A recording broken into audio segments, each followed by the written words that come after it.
देखिए, इस बीच एक और बड़ी खबर सामने आ रही है, उसका भी रुख कर लेते हैं। इस वक्त की ब्रेकिंग न्यूज आपको बता रहे हैं। हरियाणा सरकार से जुड़ी ये बड़ी खबर आपको बता दें, सरकार पर कोई संकट नहीं है, ये कह रहे हैं हरियाणा के मुख्यमंत्री नायब सिंह सैनी। साथ ही उन्होंने कहा कि सरकार अल्पमत में नहीं है।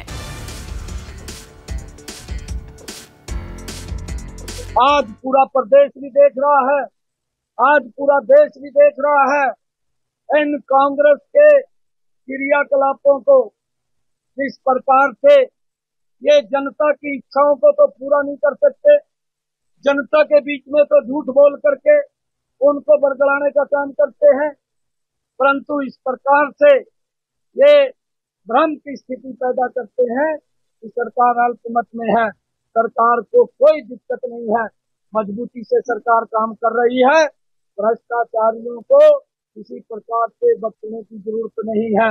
जो भी भ्रष्टाचारी है, सरकार उनको सख्त कड़े से सख्ताई से कार्रवाई करेगी। मैं आपके माध्यम से कहता हूं, ना मुझे बात करने की जरूरत। अगर करंट रेजीम को मेजॉरिटी प्रूव करनी पड़ी तो जननायक जनता पार्टी व्हिप भी जारी करेगी और करंट गवर्नमेंट के विरोध में व्हिप को जारी करेगी। मुझे किसी के साथ जाने की जरूरत नहीं है।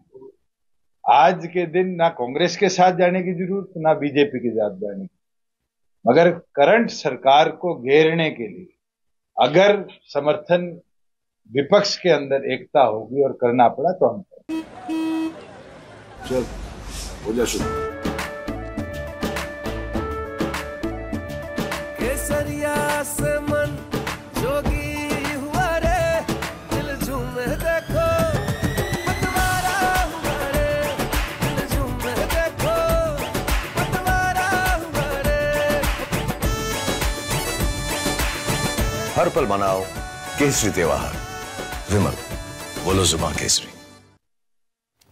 और चलिए, इसी खबर पर मेरे साथ मेरे सहयोगी विशाल अंग्रेज जुड़ रहे हैं ज्यादा जानकारी के साथ। विशाल, अब असल में क्या तस्वीर नजर आ रही है? क्या वाकई में अल्पमत में दिख रही है नायब सैनी सरकार, या फिर जिस तरह से कांग्रेस कह रही है राष्ट्रपति शासन लगा देना चाहिए, अल्पमत में सरकार है, क्या संकट में है क्या अभी?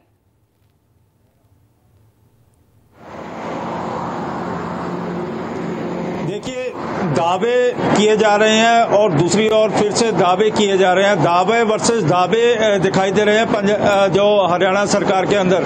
और भारतीय जनता पार्टी लगातार ही दावे कर रही है कि सरकार किसी भी तरह से अल्पमत में नहीं है और सरकार के पास पूर्ण रूप से बहुमत है। लेकिन वहीं पर जिस तरह से दुष्यंत चौटाला ने भी साफ कर दिया कि 10 के 10 जो विधायक होंगे जेजेपी के, वो सरकार के खिलाफ जाएंगे।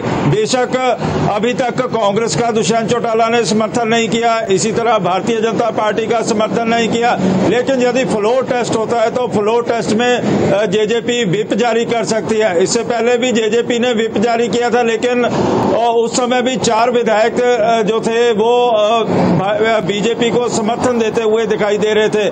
लेकिन वहीं पर यदि विपक्ष की बात की जाए तो विपक्ष के पास इस समय 45 के करीब जो विधायकों का समर्थन भी है। और वही जो सूत्र बता रहे हैं कि कुछ और विधायक भूपेंद्र सिंह हुड्डा के संपर्क में बताए जा रहे हैं और आने वाले समय में कुछ और लोग कांग्रेस को समर्थन दे सकते हैं। लेकिन वहीं पर सरकार लगातार दावा करती आ रही है, चाहे वो नायब सिंह सैनी हो या फिर बीजेपी के अलग अलग प्रवक्ता हो, लगातार दावा करते आ रहे हैं कि सरकार के पास पूर्ण बहुमत है, किसी भी तरह से सरकार अल्पमत में नहीं है। लेकिन अब देखने वाली बात होगी कि जिस तरह से 3 विधायकों ने राष्ट्रपति को, गवर्नर को पत्र लिखा है, पत्र के बाद सरकार का क्या रुख रहता है क्योंकि सारी की सारी बात जो आ जाती है वो विधानसभा स्पीकर के ऊपर आ जाती है कि विधानसभा स्पीकर का जो अगला कदम है वो क्या होगा। क्योंकि जिस तरह से लगातार ही अपोजिशन मांग करती हुई आ रही है, लेकिन इसमें टेक्निकल पॉइंट ये दिखाई दे रहा है कि